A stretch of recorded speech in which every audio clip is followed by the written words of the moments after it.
Hey folks, we're going to, let's get the right cover going here. We are going to work on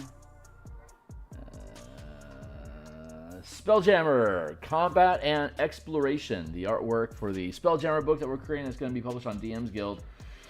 Give me a second here to check my signal here and make sure I'm coming through okay, and I'll go through my intro spiel, and then we'll get to work for a bit. So, let's check my signal, make sure I'm coming through okay. Mic check, signal, make sure I'm coming through okay. Mic check, signal, make sure I'm coming. All right, sounds good. Let's pluck that up, and here, and get into.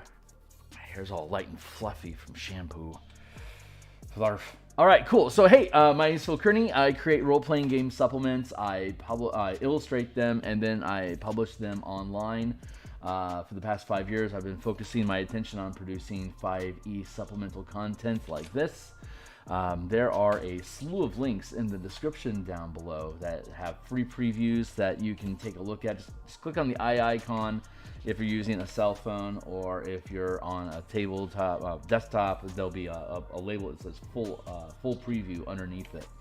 So click on either one of those and it'll open up a PDF for you guys to take a look at across the books that are down below. If you're here for art, there's about 150 illustrations that I've already produced, similar to what we're doing today, that are in those books down below for you to check out. And if you are here just for 5e game mechanics and ideas, all the stuff that are down below, again, extensive free previews, and you can most of the stuff there is meant for use for both DMs and players. There's stuff for everybody.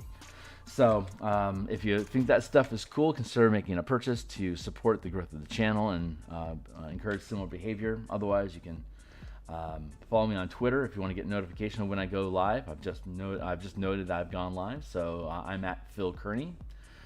Best way to support the channel right now is to like, subscribe, and hit the bell icon. We're at 212 subscribers.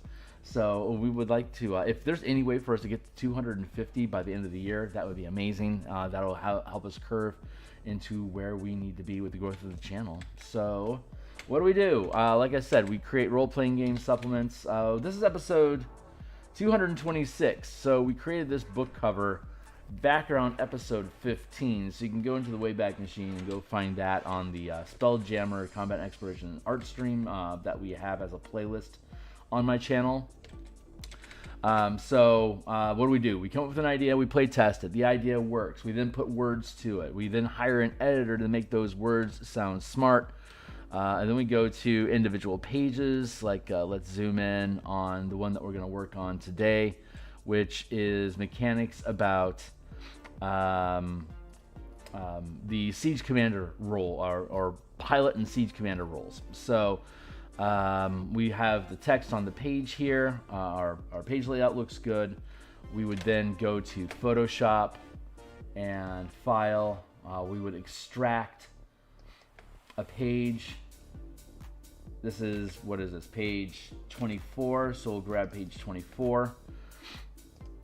We'll open that up.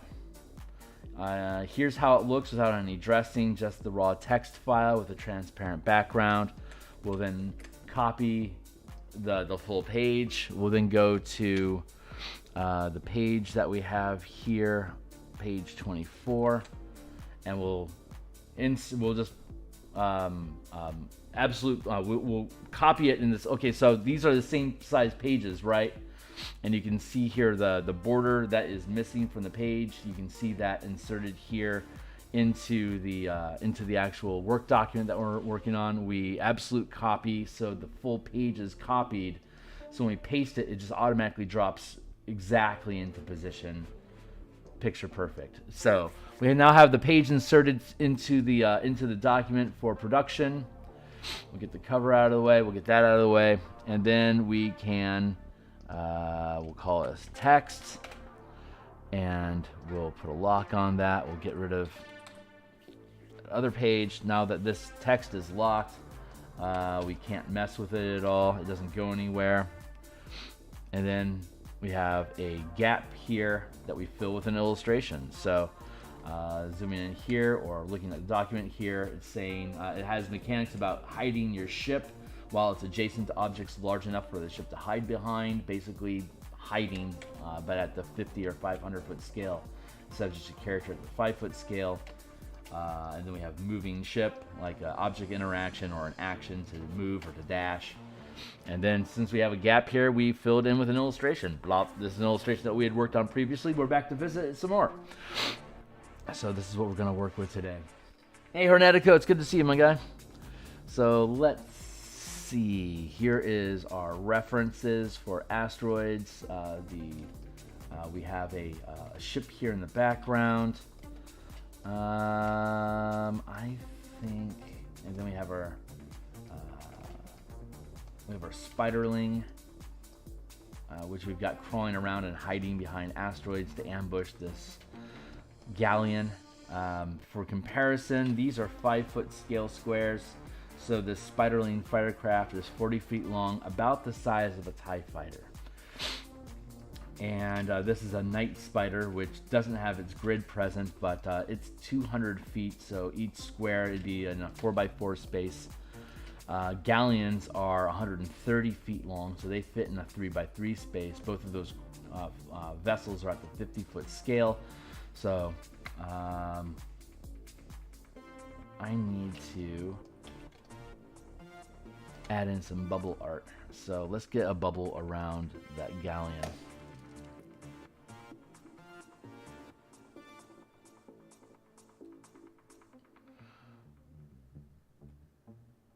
Rocks, galleon, super good.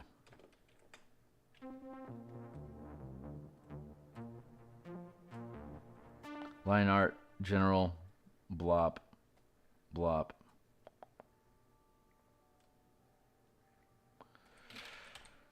There, go back down to here, and we're just going to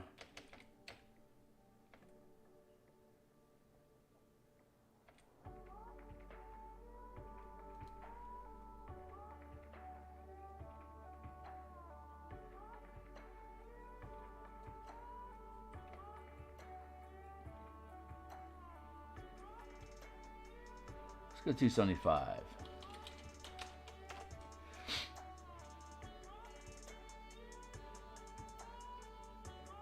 Yeah, that feels right.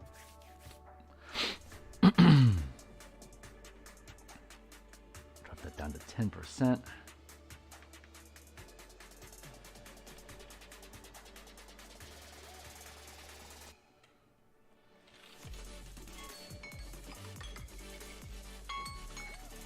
Take a sip of coffee. We still got 80 minutes to play.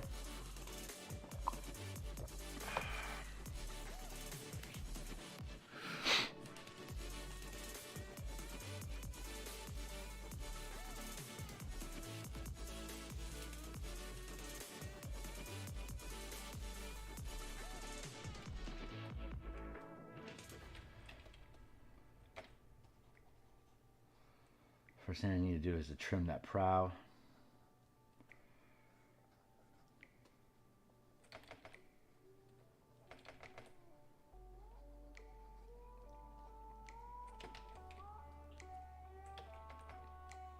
Hornetico, what you got going on today, man?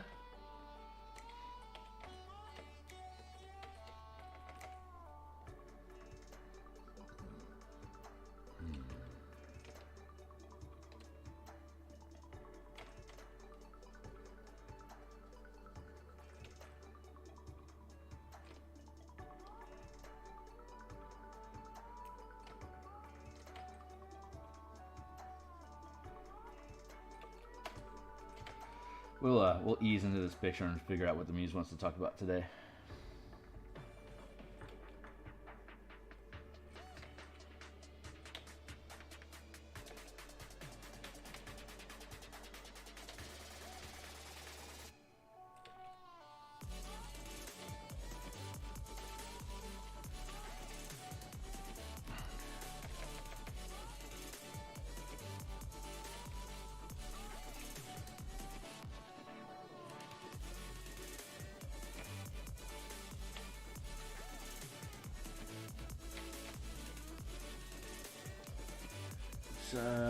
Excellent. Train the skill set, my dude. Train the skill set.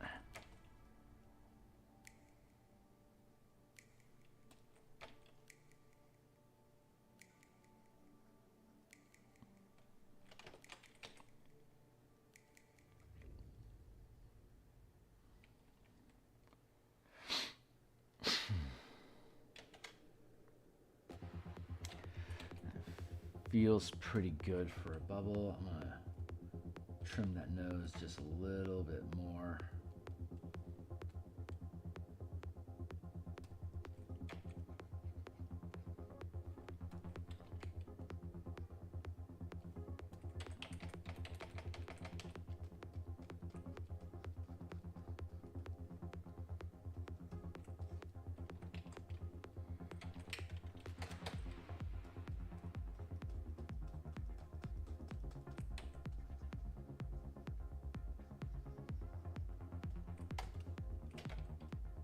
Cute.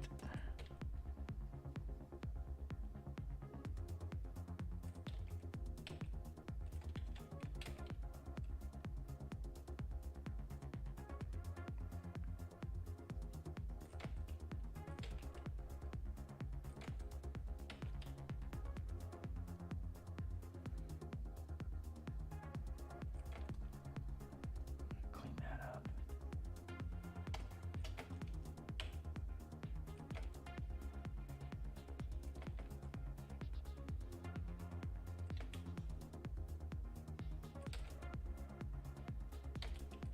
Most of the ships that we're choosing to use in the illustrations and examples of the book are ships that are used during encounters in Light of Zaraxis. So for the most part, we're using galleons, night spiders, spiderlings, flitter ships, star moths, living ships. And then once you get into the final act and you have a fleet of ships with you, then you got like scorpions and hammerhead ships and lamprey and other options. But for the most of the actual adventure, your crew is on a galleon like this or a living ship, which we have elsewhere. And most of the enemies that you're fighting are elves, like, you know, from Zaraxis.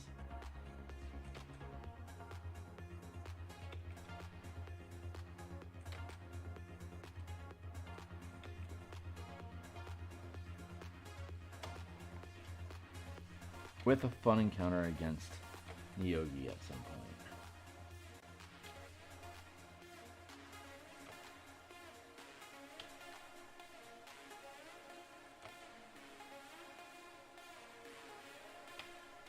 So I'm attempting to create aha moments so that when folks are reading the rules about how to use ships during ship combat, the examples we're using are where they would most likely want to implement those rules for use in the game that we have the expansion for down in the second appendix. So if you play through Light of Zaraxis using these mechanics that we created, you'll have that knowledge that, oh, you know, once you see it in the adventure, you'll and you go look at the rules if you need to reference them on how like the Theurgy would respond when hiding in the hiding among asteroids to attack you. Then you'd be able to reference hiding action.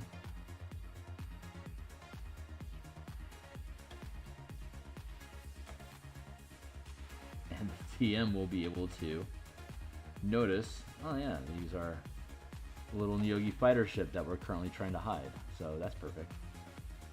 Hopefully that's how that pans out. Someone will make that connection, assuming that more than a couple people buy the book. Here's hoping.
getting easier and easier to illustrate ships.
Good, good, good, good, good. We're doing good.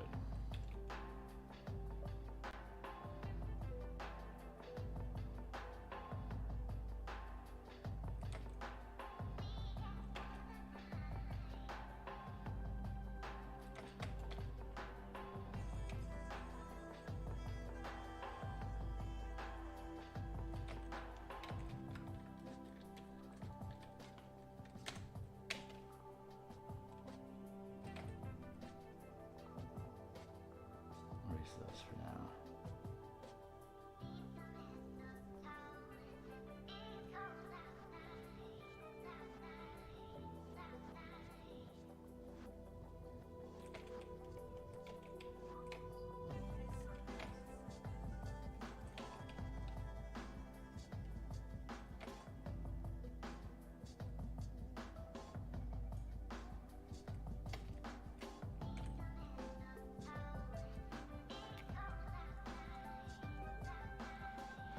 If ships aren't seaworthy, they sink. So it ships. There's basically two tiers of ship. There's either ships that were created by folks that know about spelljamming, and then there's ships that are adapted to use spelljamming by folks that weren't aware of it. but got access to a helm and have a boat. So galleons like this generally fall into the latter category of, we're new to the Spelljammer thing, and this is the biggest boat that we could find, so let's go, you know, cruise space. But there's a lot of cultures like Neogi, Gith, Kreen, elves that exist in space. Like, that's where their society is. That's where their civilization is. So they have ships that are built specifically for space. But a lot of these spacefaring craft, they can either, and we look at this back in the other chapter, but ships can either be seaworthy or they can just float. And if they can float, there's a risk of them sinking if they run into choppy water, hit a storm. They can just sink and then you lose your boat. There's land vehicles where you can have like legs or landing gears that allow you to safely touch down on a surface without like rolling over onto your side, which would basically be a scuttling. Like if you land and you're not meant to land, then you basically scuttle your own ship and basically knock everything out of order. And then some of the craft, like the Scorpion in particular, have functioning legs that allow it to have basically a walking speed, just like characters would have at the 5-foot scale, but at the 50-foot scale or 500-foot scale, depending on how much terrain it is that you're looking to have during your encounter. But that kind of, and then like the Spiderling has functioning legs, so it can run around. But the Night Spider is a 200-foot giant spider. It can land, but it's too bulky to actually travel across land. It's made of metal. It can't float, so it can't land in water. It can't move once it's on the ground, but it can safely touch down and stay stable when it does. But keeping in mind that all these craft could just lift up and just fly along skim along the surface of the ground if they wanted to. So things like being able to actually walk, like the cuttlefish, the spiderlings, the scorpion. These are all smaller ships compared to like the hammerhead ship is like 250 feet long, or the similarly sized scorpion ship. Those things are just massive, bulky vessels that are just their frame is just too heavy to basically walk. They have to fly or float. So both the squid and the scorpion, both the squid and the hammerhead ship are seaworthy. They're such massive frames that it's nice that they can get some buoyancy.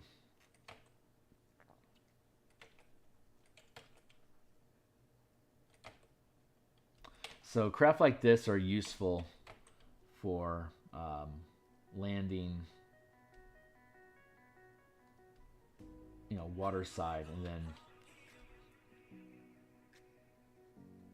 piloting their way into a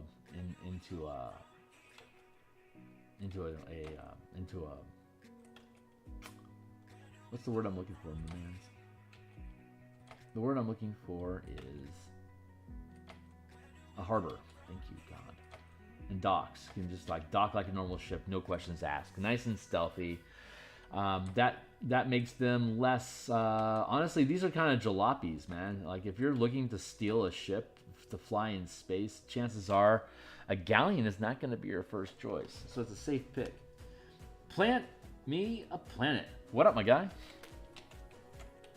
So here's the illustration overall. We're just zooming in on the line art there, but yeah, these are spiderling fighter craft that are in the process of ambushing a galleon. And here's one of the other illustrations that we have in this book, showing a successful fighter craft descending upon a galleon. So tragedies befall everywhere. Yeah, we're just cleaning this one. The scale of these things are tiny. I mean, these illustrations aren't big because you got your book. Here's you're new to the channel, welcome to the mix.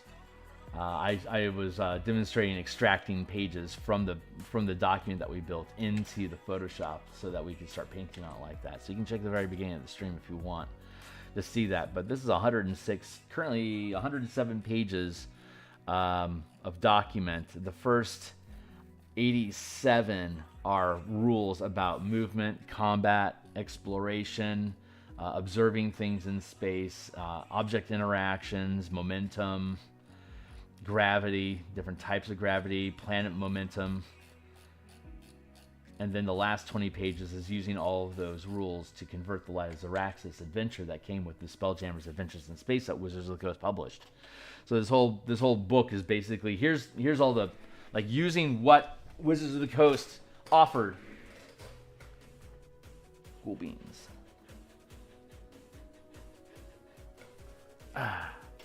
Yeah, using what Wizards offered for what Spelljammer can be in 5e, we took those bones and we fleshed them out to have something that is robust, easy to use, very intuitive. There's a lot of like little niche mechanics, but they all just explain like the little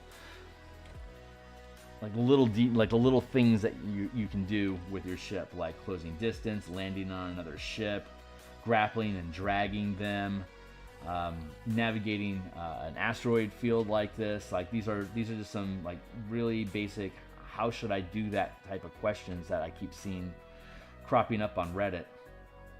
So it seems important to be able to provide some details and ideas about this, and they're structured in a way that they provide just easy to use rules that can be modified for a DM that's wanting to make a ruling, either using our system or their own. But the rules that we offer in here are pretty open. Like they're simple enough to implement that anyone can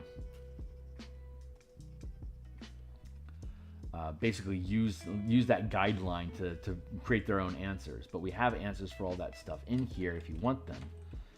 But you can just take the suggestion and then obviously implement your own. But rulings come from good rules, and it's decidedly agreed that the Wizards hasn't provided enough rules for us to even be able to make sensible rulings with. So that is what we are offering here: more sensible rulings, more rules, so that you have a better frame of reference for you to make your own sensible rulings.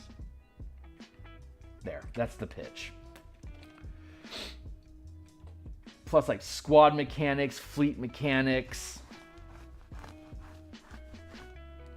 all sorts of good stuff. Like how do you drag an asteroid and smash it into a moon? You know, stuff like that. Practical things that players are going to do. Given them enough time, they will do these things and more.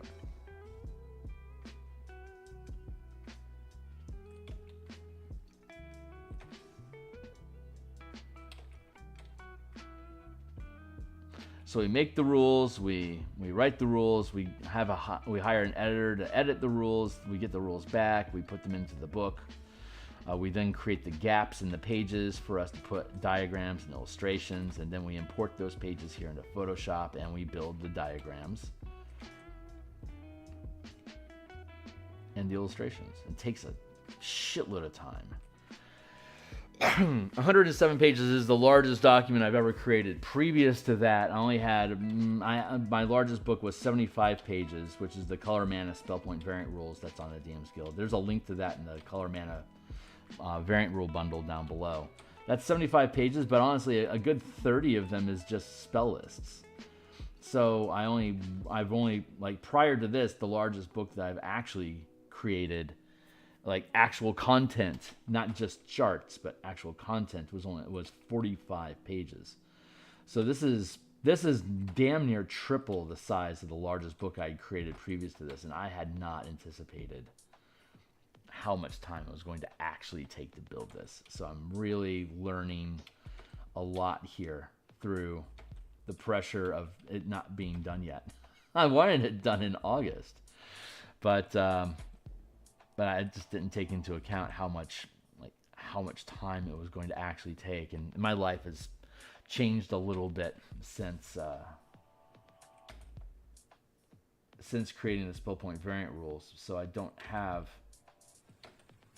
10 hours a day to produce work every day.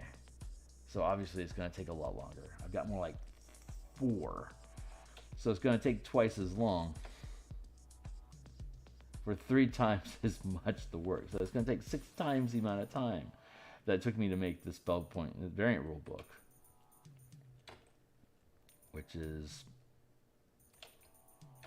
daunting.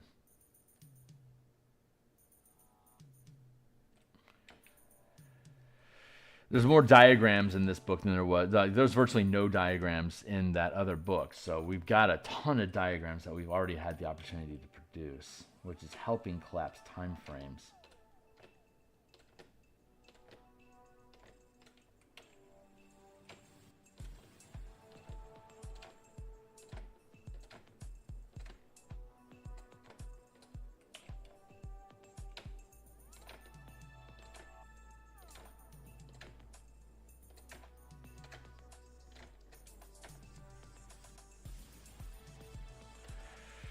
Whew, man.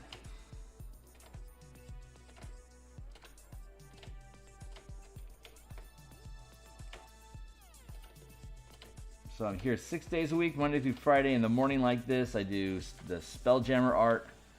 On Monday and Thursday evening, I do Eberron cartography and character token production. But I won't be here tonight, so I made an Eberron art stream yesterday.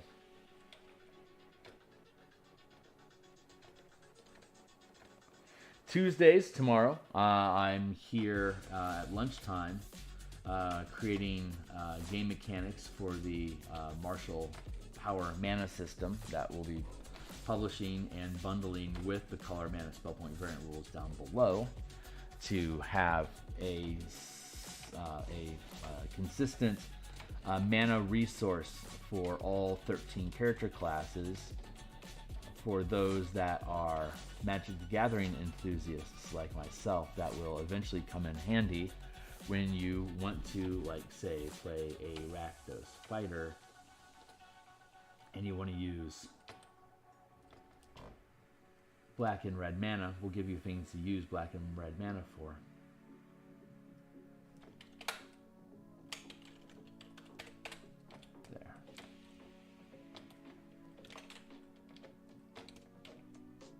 And then on Saturday we do commissions.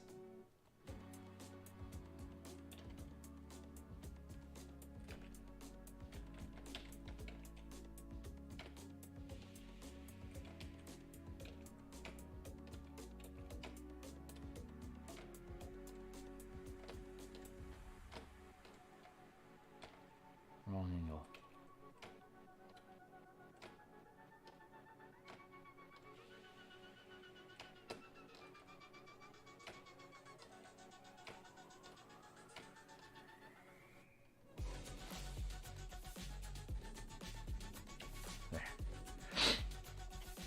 So far, so good. Let's see. Got our boards, got our line art, got our base. Let's go back to our line art, and we'll add those sails back in.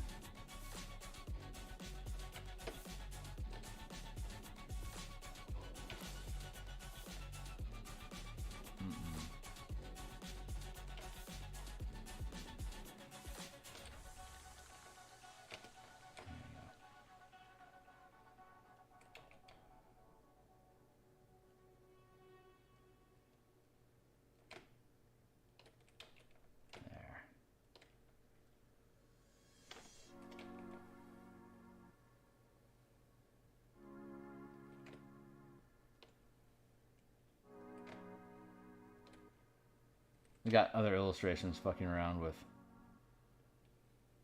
galleons later on in the chapter too. Like in the squadron chapter, we have a fleet of arrowhead fighter craft just tearing apart a galleon, That'll be fun. The sky. Ah, sup. I get it.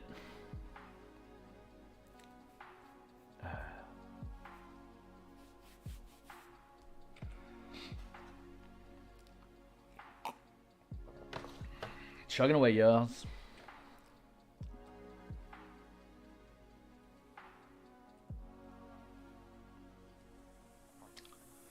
Let's go with here.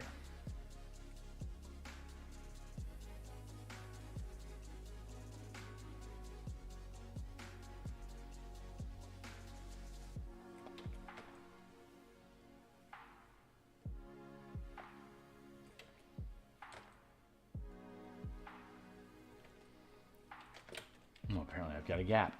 Yes, I do.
Bring those masks down a bit here. And here. We'll leave the mask large in the middle. Maybe. Maybe we will. Maybe we will. Baka, baka, baka, baka, baka, baka, baka, baka, baka, baka, baka. Yeah, I think we're doing okay. Double check.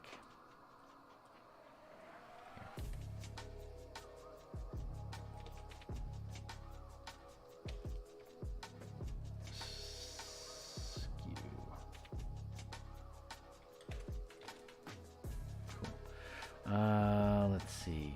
That's our first scale sail.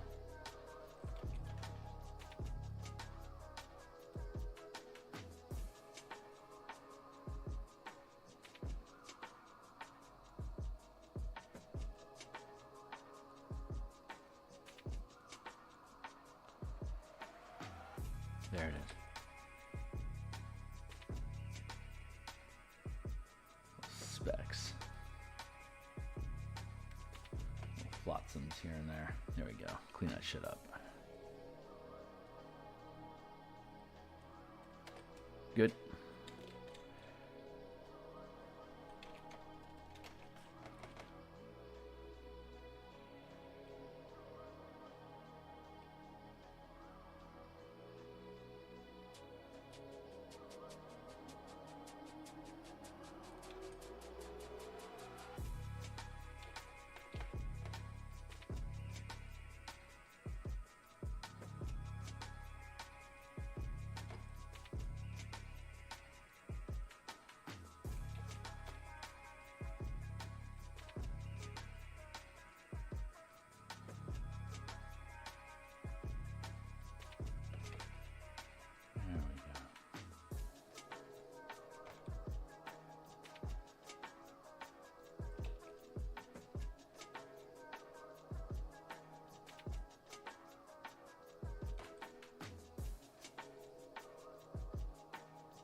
feel like this should actually be down here, so we're going to give him a trim.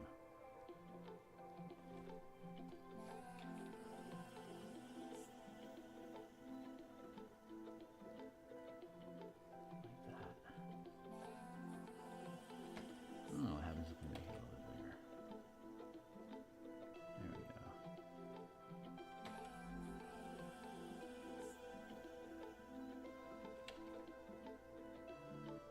So yeah, back to the musings about different ship designs. I think most races are societies, civilizations. I think if they've got a choice between a galleon or something built specifically for space, depending on what their objectives are, they're normally, if a group is comfortable and savvy enough to be stealing Spelljammer ships,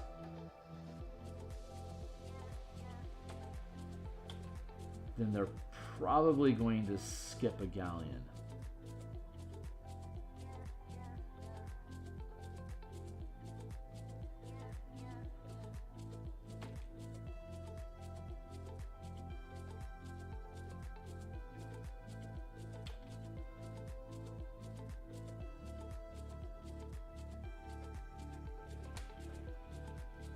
Yeah, there we go.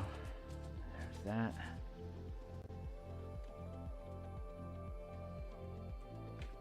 And then if we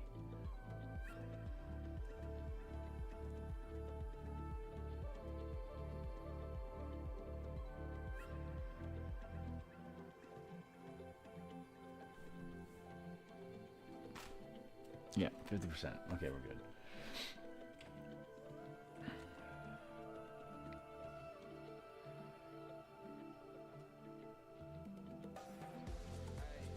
Let's do this. Let's do a mask layer.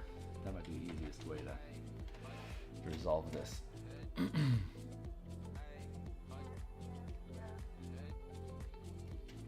Looks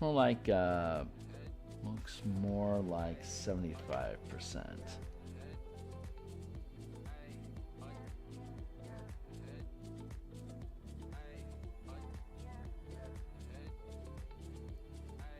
Let's start there and figure out where we're going to go, right?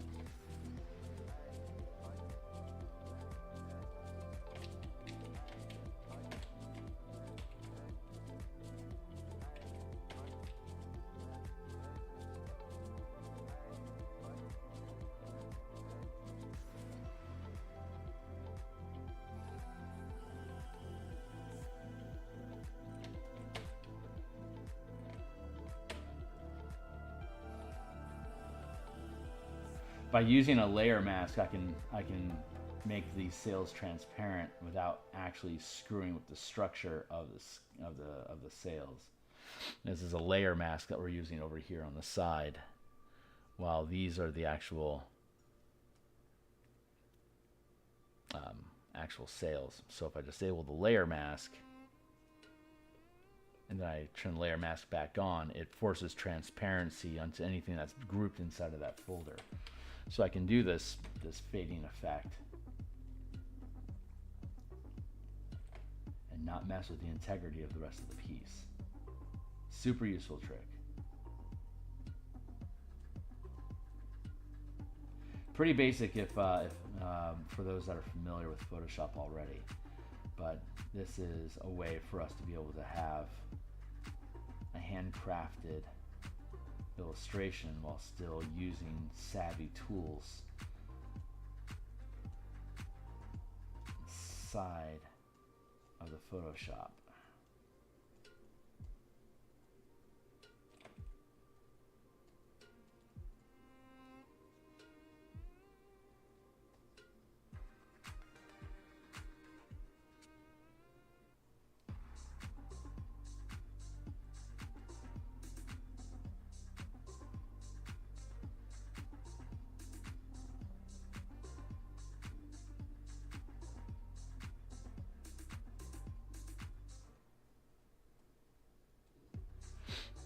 Where are we at? 7:20. Still got 40 minutes. Okay. So we'll get this boat done, and we'll be able to start working on the craft, on the Spiderling fighter craft, before today's session is over.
Yep.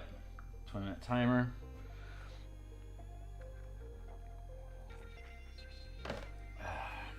I keep the 20-minute timer going so that I don't get lost in any particular, like I don't dive too deep into a particular chunk of illustration, or keep in mind about how long am I talking about a particular subject. Just managing the channel with 20-minute timers.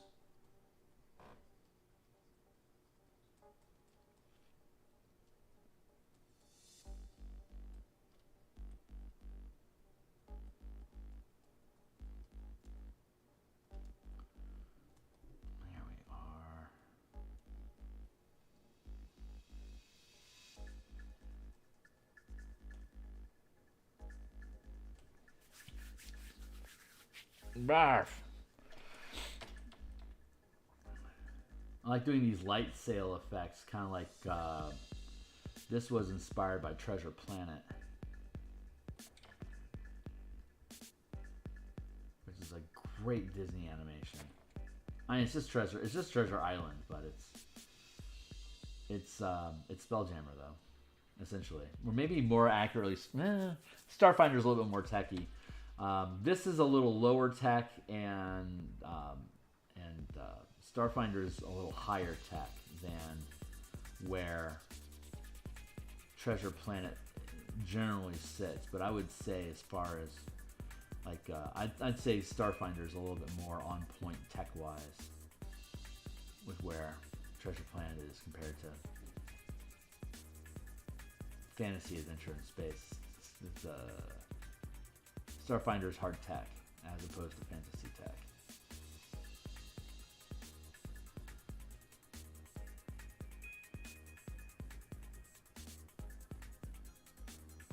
The Treasure Planet presents as fantasy tech, but it uses hard tech in the process.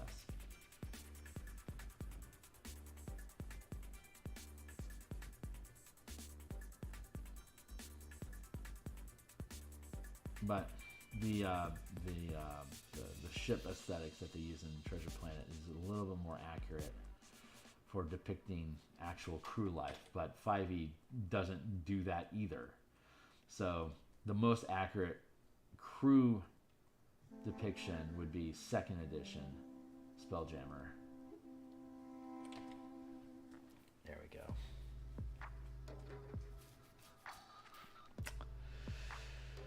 Sticks out like a sore thumb. Good.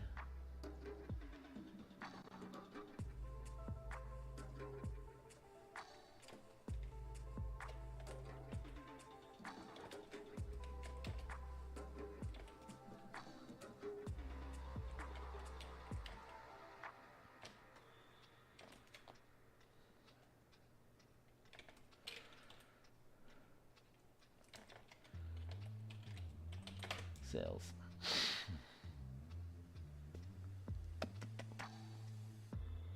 Let's see. Rocks. This is all line art.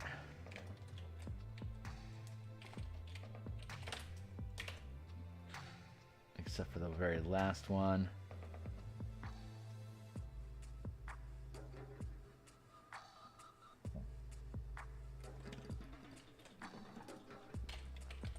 Color.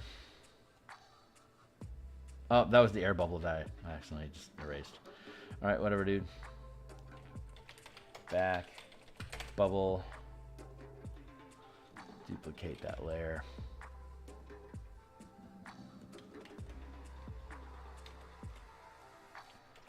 Back. Bubble. Duplicate that layer.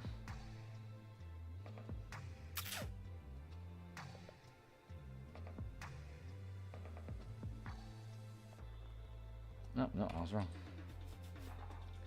Bubble.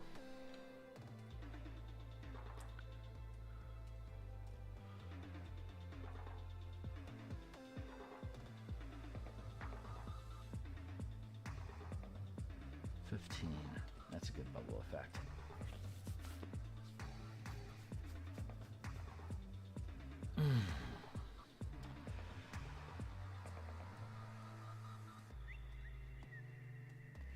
And now we get to fuse. That's right. I'm getting distracted by this stuff over here.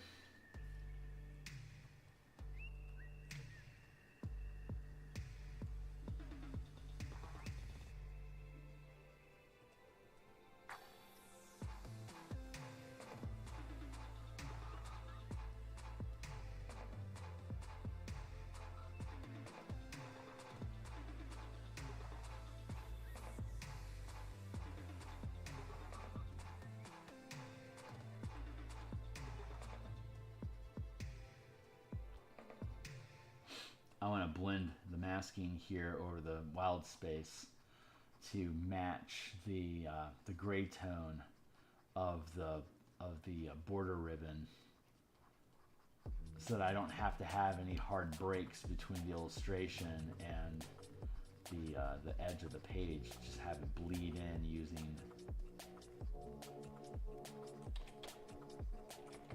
masking layers.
So that'll take a while to do.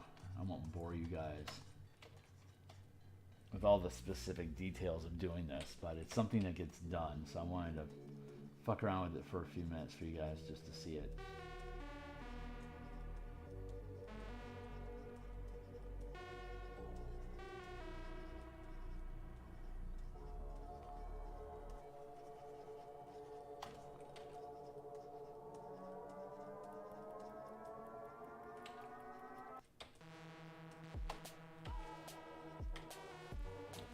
Alright, we'll come back to that.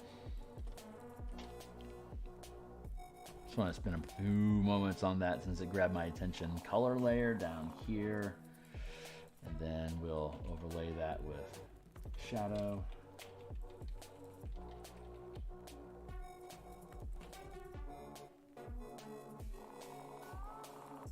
I'm using what, a 10% brush? 20% brush. So that takes a while for the color to come in.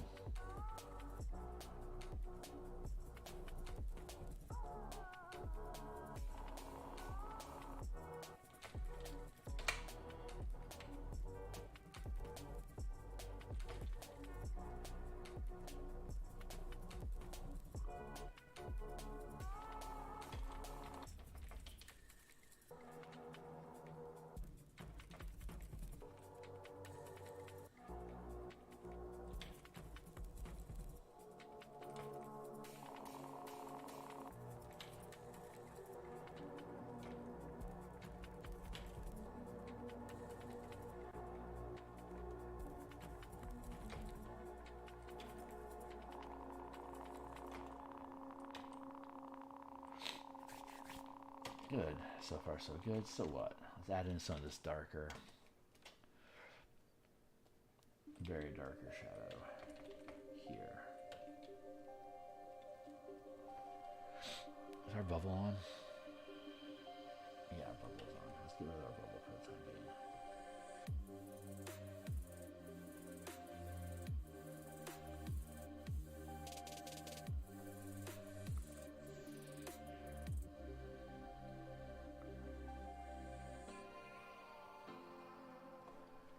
There we go.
Good.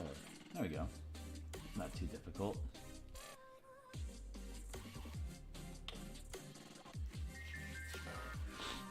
Well, line, color. Let's drop the intensity on that just a touch. There we go. Nice ripe little piece of space boat for us to go chew on with our spiders. So let's stitch that shut. We do need to have a highlight effect going on here for the bubble. There's that here.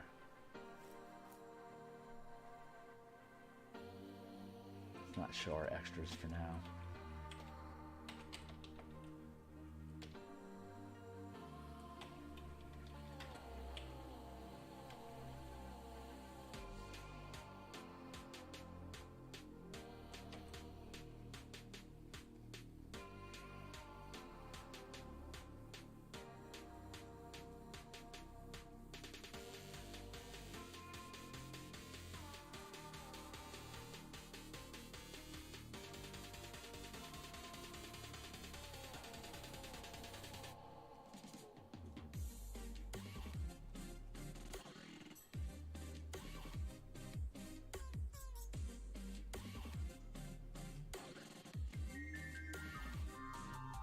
The bubble really helps pull its space out of like where it's positioning and its space and what it's occupying, separating from objects around it, the void. I think it just helps it read easier. Plus the bubble actually defines the space occupied on a grid, on a combat map. So it's easy. It's easier to find out. You know, it's easy to just look at stuff and see how much space is it occupying. The bubble artificially creates that little outline, as it were, on tokens.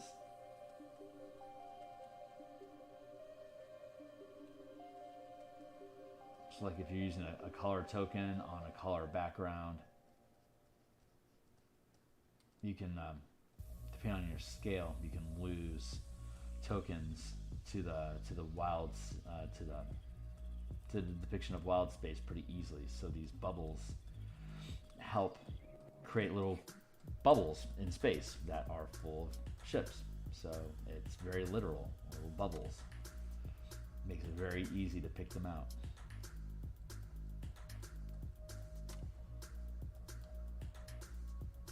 Which for you on a map, that's very useful.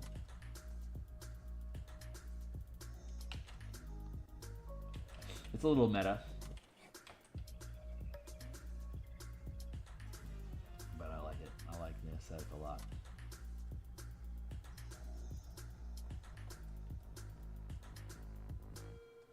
Like these guys won't have their own little air bubbles because they're sitting on a cluster of asteroids. So they haven't separated themselves from those asteroids to basically peel off and take their own little soap bubble with them.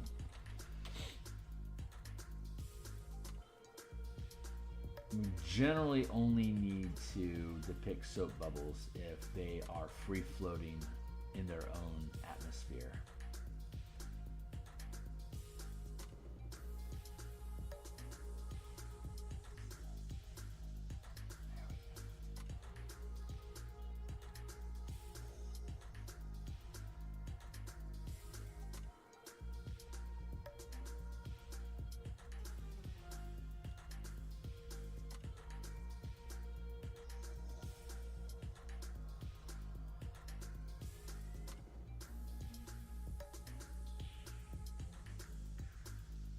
And then we'll drop the opacity on it a bit.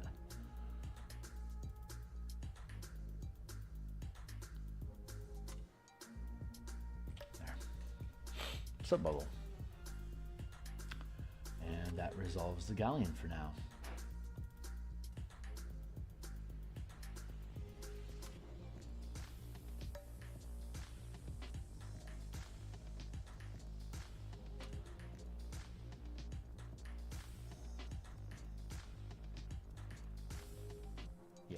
Now we're back to the rocks. So we're going to work on rocks for a bit.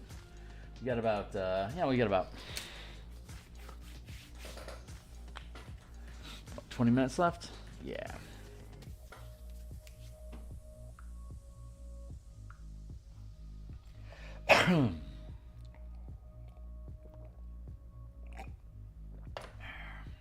So I'm going to conceal the spider, and we'll leave the spiders in place. They're not hurting anybody right now. Let's go to our rocks. Here's our outlines. Here's our base color.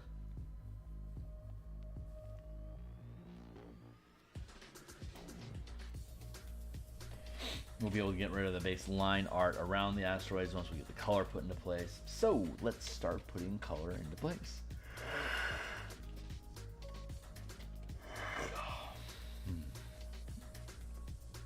Sleepy. Yeah, let's conceal those spiders for now. That was the right choice. Here, and we'll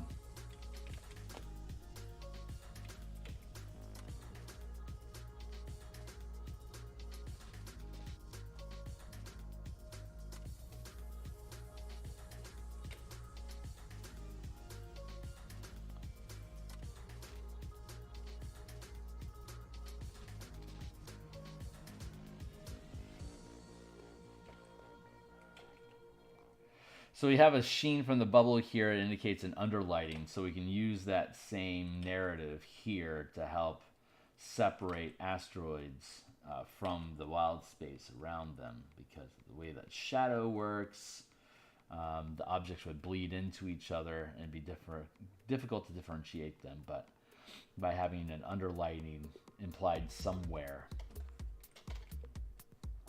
we'll be able to fake a bottom edge of highlighting for these rocks.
I may actually have to set up a second mask.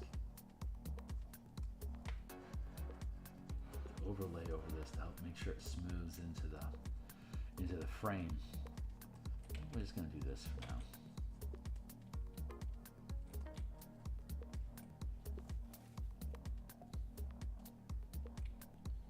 Yeah.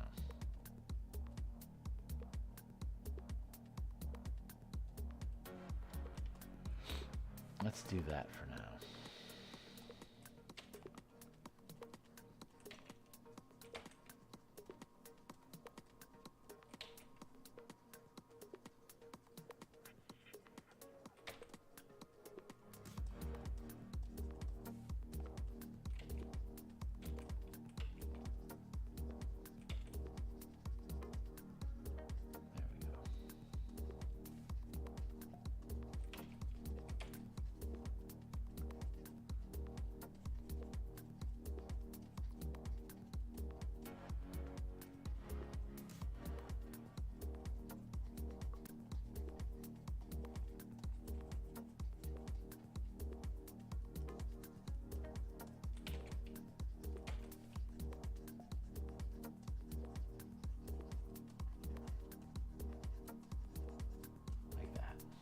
For now.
There we go.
I like fading the wild space into the page and then leaving the objects like the asteroids and the ships and stuff unfaded, so they like project out of the image.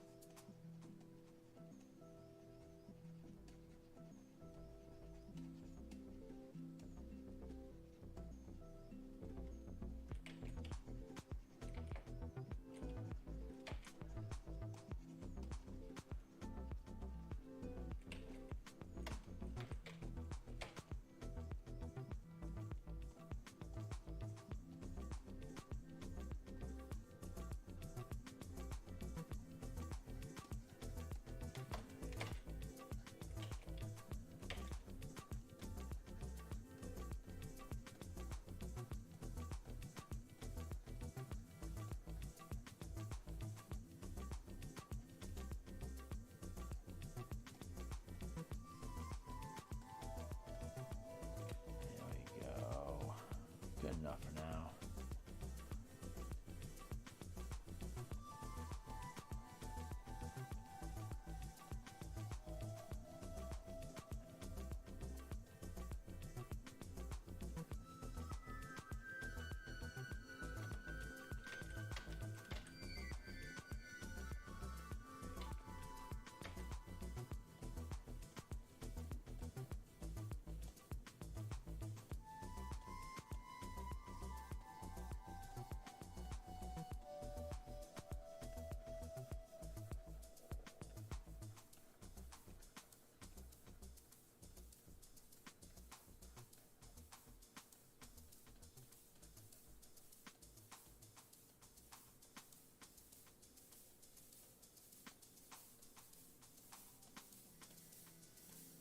Will give us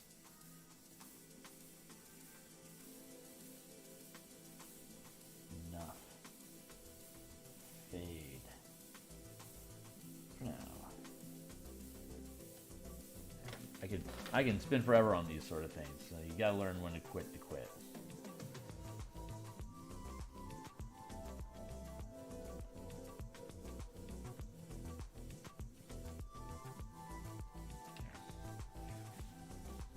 Like I said, good enough for now. We'll drop our frame back in to keep us humble. Stitch that shut.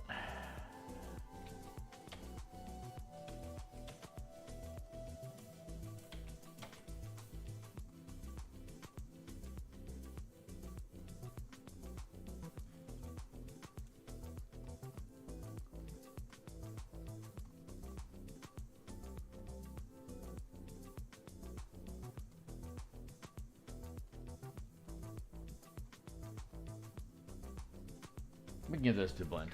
They'll match up. We'll get it. It'll be obnoxious, but we'll get it. Let's see. Back to the rocks.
I'm leaning into this piece a lot. I'm leaning too much. That means I need to zoom in.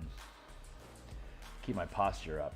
I'll just lean into the piece. I don't see good, so when things get too small, my whole life I've had to lean into stuff to see it easier, and it's still a habit. breaking.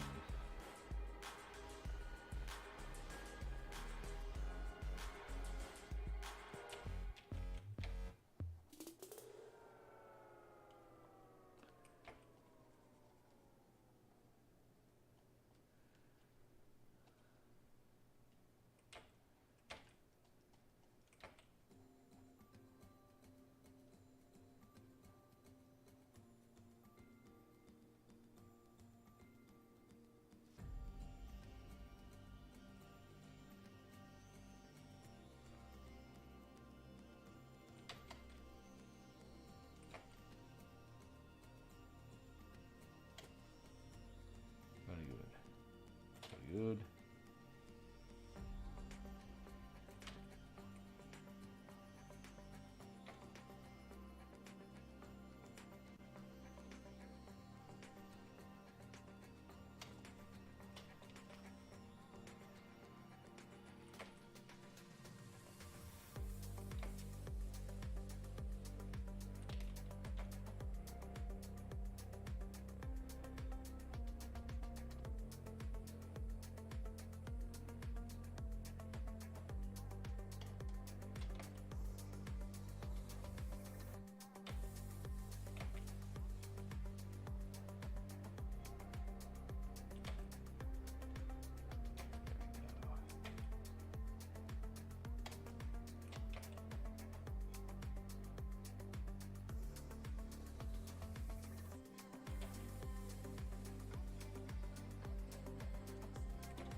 Here we go. Beep, beep, beep, beep.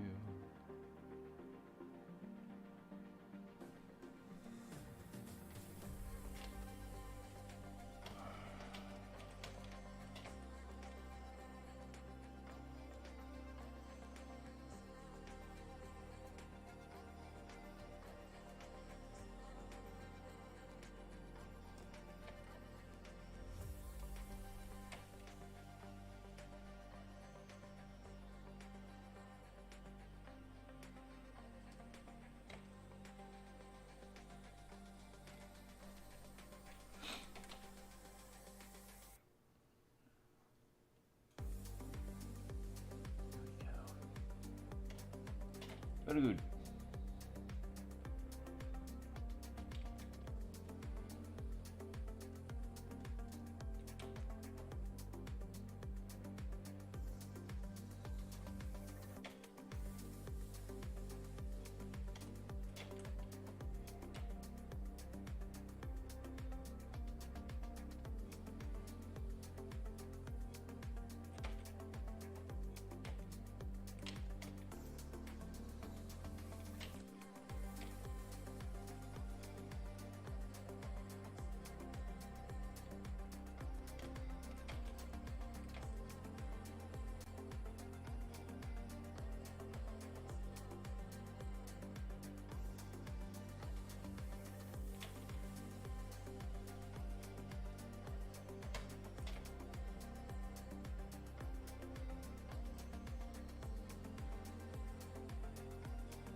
Good. Good.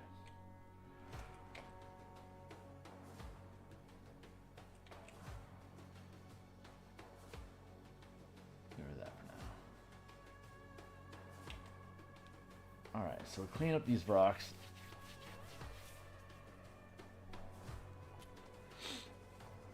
I think I want to merge the outline.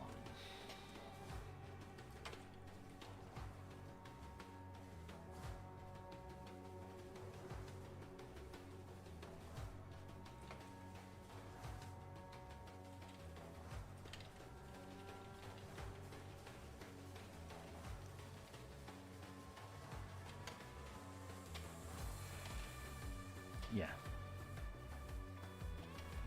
Yeah, merging those down is right.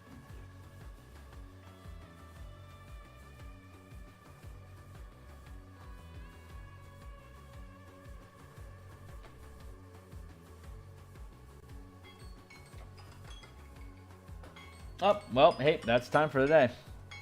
Man, time flies when you're having fun. All right.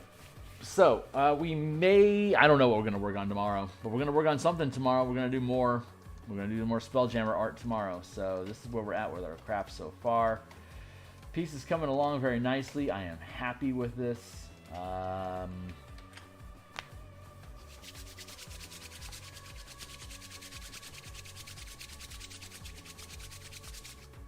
When we come back, so we might be back on at lunch today, working on Eldraine monster conversion using MTG card art as a guide stone.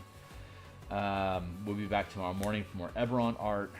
Tomorrow morning with more Spelljammer art. We'll be back tomorrow at lunch as well with mechanic design for the Martial Power System.